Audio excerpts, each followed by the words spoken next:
probably forced us to hold up a mirror and see the cracks in our society that have been so easy to ignore before.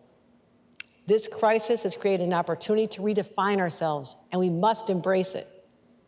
But as we embark on this new era for our state, we need to take a hard look in that mirror and deal with harsh realities, like the fact that 300,000 New Yorkers left our state last year alone. That's the steepest population drop of any state in the nation, an alarm bell that cannot be ignored. To those who left temporarily because of the pandemic or trying to decide their next steps during these uncertain times, I have one message. You do not want to miss what's going to happen next. Right now, in real time, we're building a new New York worthy of your talents and your ambitions. We're going to jumpstart our economic recovery by being the most business-friendly and worker-friendly state in the nation. To entice people and businesses, we're investing millions of dollars to transform the downtowns of our cities into magnets for new jobs and opportunities, and position both legacy and emerging industries for success. We all know New York is already home to some of the most consequential industries in the world: finance, retail, healthcare, technology, fashion, entertainment, just to name a few. But there's plenty of room for growth. More shovel-ready sites for new manufacturers and warehouses, improvements in our freight infrastructure, and investments in technology that'll power the jobs of the future. And we're going to make sure that we have a workforce trained to step into these jobs. That's why we'll invest smartly and strategically in workforce development programs, which simply means matching people to training to jobs. I know the demand is strong. At every one of the thousands of workplaces I visited, the universal complaint is not having enough trained workers. Every single place, it's the same. And that's why we'll reboot our Workforce Development Office. How is it an Empire State Development so it can build stronger relationships with employers and move funding through our regional economic development councils so we can grow programs that train for jobs that are actually in demand in different parts of the state? And the smart way to do this is to have school districts, community colleges, SUNY and CUNY, all focused on the same objectives. We're going to incentivize success by tying a portion of workforce funding to high job placement rates. And we're going to make it easier to qualify as an MWBE so everyone has access to opportunities. It's a common sense approach, unbacked by an uncommon level of funding, and it's going to help supercharge our economy. Our goal is for New York to be known nationally as the place that grows and attracts the talent, and the businesses will follow.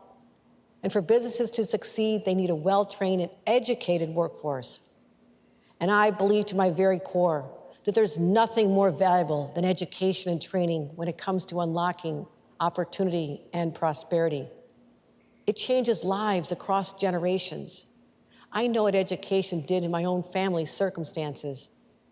My grandparents fled Ireland as teenagers because they had nothing. They were poor, with no hint of opportunity in their home country. My grandfather first became a migrant farm worker in the fields of South Dakota. Then later, he and Grandma were domestic workers. Then it all changed when he heard there was great jobs in a place called Buffalo, New York, at the Bethlehem Steel Plant. And Grandma found a job at Bell Aerospace, making parts for our planes during World War II. That was their ticket to the life that they came in search of. But what really transformed my family was the fact that my father was able to get a college degree at night while working by day at the same steel plant as his father.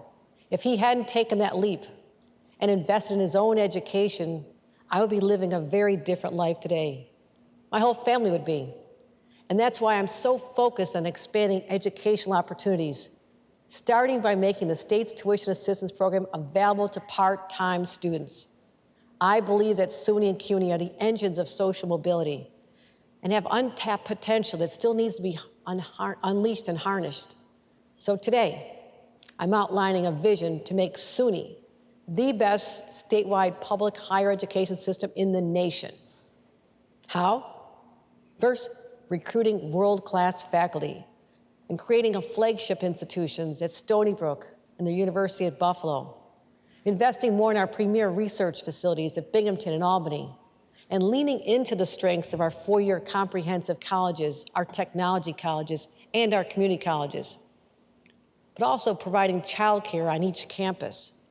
And let's increase enrollment to 500,000 students by 2030.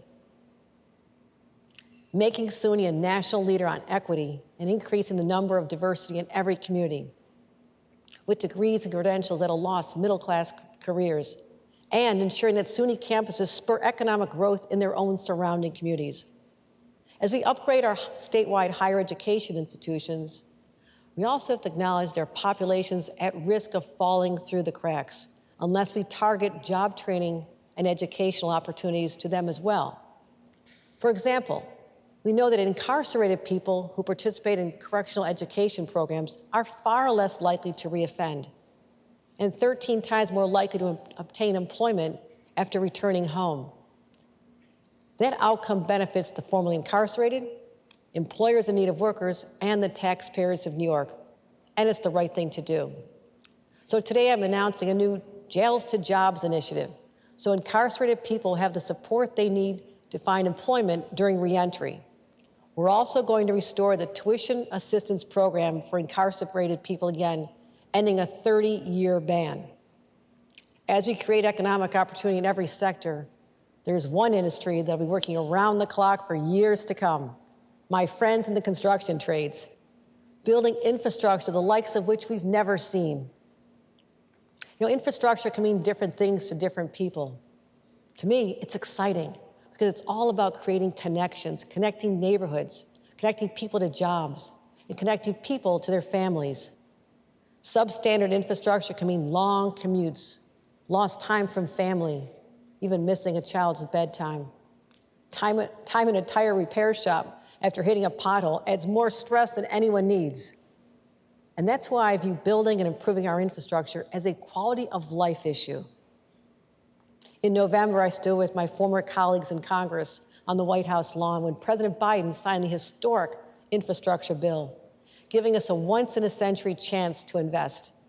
We cannot let this moment slip by, and we won't. New Yorkers demand the best, and that's exactly what they're going to get. Just look what my administration has already announced over the past 4 months. We'll finally transform Penn Station into a world-class facility worthy of our city, and ensure that the Gateway project finally moves forward. We'll deliver long overdue upgrades at both LaGuardia and JFK airports, and finish the 2nd Avenue subway to connect East Harlem to jobs. But we're just getting started. Today I'm announcing a bold idea. Take an old, unused 14-mile-long right-of-way and create what we're calling the Interborough Express, a new rail service that'll connect Brooklyn and Queens. I'm directing the MTA to immediately commence an environmental review so we can get that project rolling down the track. I'm also directing the Port Authority to get moving on the Cross Harbor Tunnel. As I said, infrastructure is all about connections, and we need to reconnect neighborhoods that were severed by asphalt highways, disproportionately impacting communities of color. We're going to reverse the damage that was done more than half a century ago with projects like the Kensington Expressway in Buffalo, I-81 in Syracuse, the Inner Loop in Rochester, and the Cross Bronx Expressway. You know, I've traveled to every one of our 62 counties in each of the past 7 years, so I know every single road and highway and bridge. And I think I have a personal experience with just about every pothole in New York as well, especially on the Long Island Expressway. I'm coming after them too. And we're making the largest ever investment in New York's digital infrastructure, putting $1 billion into connecting more New Yorkers with high-speed internet. This investment will boost innovation and economic growth, especially in our most remote communities. There's one more piece of critical infrastructure in our plan to rebuild, making our infrastructure more resilient against climate change. I remember just days after being sworn into office, we were slammed with Hurricane Ida. I walked the streets of East Elmhurst, Queens, and witnessed the aftermath of an epic collision between Mother Nature and our inferior infrastructure, with devastating consequences. It was a cruel reminder that too much time has already been lost in the fight against climate change. And these events are no longer rare. The next one is coming. Look no further than upstate counties constantly battered by so-called 500-year flooding, or the tunnels in New York City and communities on Long Island still undergoing repairs more than a decade after Hurricane Sandy hit. This is a threat to our way of life, here and now, and that's why we must and we will implement an ambitious agenda to meet this moment. We've already started with increasing the Environmental Bond Act to $4 billion to go on the ballot this fall so we have the resources we need. I'm now announcing a nation-leading $500 million investment in offshore wind energy that will create thousands of good-paying green jobs. As we build out our wind energy capacity and continue our transition to clean energy, our reliance on fossil fuels must be phased out. In September, I announced 2 clean energy mega projects to put us on a path to achieve the ambitious goal of cutting 80% of New York City's power plant emissions by 2030. New construction in the state will be zero emission by 2027, and will build climate-friendly electric homes and promote electric cars, trucks, and buses. You know, protecting our environment is personal to me. I was born at a time and in a place where orange smoke billowed out of the factory smokestacks, literally blocking the skies with a horrible stench I can still recall to this day, all the while dumping toxic waste into one of the world's largest freshwater lakes. I lived surrounded by the causes of climate change, and now I'm living with the effects. So while we confront climate crisis, we will address one of the most basic of human needs, and that is to also feel safe on streets, in schools, and in homes. Time and time again, New Yorkers tell me that they don't feel safe, and they don't like what they see on the streets. And things feel different now, and not always for the better. And it's not just New York City, it's cities all across America. And many factors contribute to our streets feeling less safe, including a very real uptick in gun violence nationwide since the start of the pandemic. Now, this is not a return to the dark days of the 70s and 80s and 90s, but that's not our metric for success. We need to get back on track. In October, I signed a bill that closed loopholes in gun possession and registration, making it easier for law enforcement to track down weapons used in crimes and prevent gun trafficking. And we banned the sale of ghost guns. Going forward, we will double down on practical, proven law enforcement strategies to combat gun violence. Working with Mayor Adams in New York and the Lieutenant Governor, who I've asked to take lead for our administration, we'll form a new consortium, unprecedented cooperation between New York State Police, the NYPD, and other law enforcement agencies, including our neighboring states. And we'll trace guns used in crimes and stop the flow of guns into our state. Meanwhile, we'll triple the resources for both our gun tracing efforts as well as for successful community-based programs. Fighting gun violence is critical, but we must address other factors contributing to the pervasive unease that many are feeling in our streets. And that includes the humanitarian crisis unfolding right before us, the rise in street homelessness. Our fellow New Yorkers who are in this situation deserve our compassion, and they will receive it along with our support. We will create teams of mental health professionals and social workers who will partner with New York City and will reach homeless individuals and move them into shelters and housing. But at the same time, we know that street homelessness only accounts for a small fraction of the homeless population. Beyond those sleeping on the streets, tens of thousands more people move in and out of shelters as they try to secure a place to call home. And tragically, many of them are children. We need to focus on addressing the root cause of homelessness, unmet mental health needs, poverty, addiction, and housing insecurity.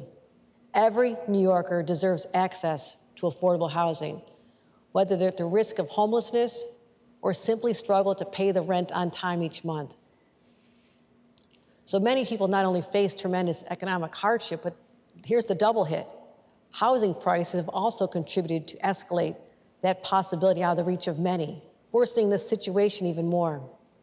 And that's why I'm launching a new 5-year housing plan to create and preserve 100,000 affordable homes, including 10,000 units with supportive services for high-risk populations like runaway youth and formerly incarcerated individuals. And we can no longer ignore the plight of NYCHA residents living in sometimes deplorable conditions. The Lieutenant Governor and I will work with the City of New York and this legislature on concrete action this section. So we'll also fix outdated land use laws that hold back our housing supply. We'll encourage transit-oriented development, and the conversion of hotels and offices into housing is part of our overall housing strategy. Now, accomplishing everything I've proposed thus far hinges on one thing: a government people trust. Across the country, trust in government is reaching all-time lows. We know why. Misinformation and lies on social media, a widening partisan divide, gridlock in Washington, even outright attacks on the right to vote. It's getting harder and harder for people to believe in their elected leaders at all levels of government. And here's the question: how do we restore their faith? Here in New York, our answer is to demonstrate what good and honest governance looks like. We've already announced our first step. We are submitting a proposal to the legislature to enact 2 term limits for statewide officials. For government to work, those of us in power cannot continue to cling to it. We need to continually pass the baton to new leaders with different perspectives and fresh ideas. Our reforms include a ban on outside income for statewide officials, because our only job should be to serve the people of New York. But that's not the only part of the system that's not working. It's no secret that recent events have called into question the effectiveness of the Joint Commission on Public Ethics, JCOPE. I will introduce legislation to replace that commission with a new ethics enforcement watchdog, one with real teeth, one that answers to New Yorkers and not politicians. None of these changes will fix our government overnight, but having these safeguards in place won't mean most of us in elective office still won't stumble and make honest mistakes once in a while. But by putting in much-needed reforms, we can at least begin to restore public trust by focusing on what really matters to our constituents. Now, what you've just heard is a mere sampling of more than 220 proposals that fill a book that we're releasing today. Quite an extraordinary accomplishment given our 134 days in office. And I commend the hardworking staff who helped me shape this agenda. And I'm proud to have the most diverse, talented team New York State has ever had. Before we leave and get to work, I want to pause a moment to reflect on our state's unique history and the destiny that lies before us. Since its beginning, our country has attracted people from all around the world in search of an ideal that made leaving their homeland worth the risk. 2 simple words: the American dream. And in pursuit of this, millions found their way here to us. New York has always meant the promise of a better life for those immigrating through Ellis Island, fleeing slavery in the South, or resettling here as refugees from Afghanistan. And our state is nationally recognized as the birthplace of movements for equality and progress: the labor movement, the women's rights movement, the LGBTQ+ movement, the environmental movement, the racial justice movement. They're all started right here by enlightened New Yorkers. We attract the best, the brightest, the boldest. We embrace and celebrate racial, ethnic, and gender diversity, culture and entertainment, where a single word like Broadway says it all. Where the unsurpassed beauty of Niagara Falls, the Adirondacks, Jones Beach, the Finger Lakes, Erie Canal, and the Hudson River Valley, as well as the grandeur of the New York City skyline aglow at night. It's breathtaking. This is who we are, and we are proud of it. The keepers of the flames of the movement's past, stewards of the national treasures entrusted to us, and the visionaries who will lead our state into the future with courage and with confidence. While we may be imperfect, New York has always been the risk takers, the entrepreneurs, the innovators, the builders, the new immigrants, the students, the true believers, and the dreamers who know that there truly is only one New York. My fellow New Yorkers, members of the legislature, the time has come for a new American dream, a better, fairer, more inclusive version that I call the New York dream. For New York is not just a place like other states. It's also an ideal, one that embodies excitement, energy, and endless possibilities. just as we are inspired by the history bequeathed to us by the great New Yorkers who led our nation's social justice movements, and leaders, like I said, like FDR, who navigated us through a crisis with a calm, steady hand, so too will history look back on our time. How we are judged will be determined by what we do right here, right now. Let us seize this moment with great confidence and optimism and create a legacy of accomplishment that will endure through the ages, a new era for New York. And may God bless the people of the great state of New York and our nation. Thank you.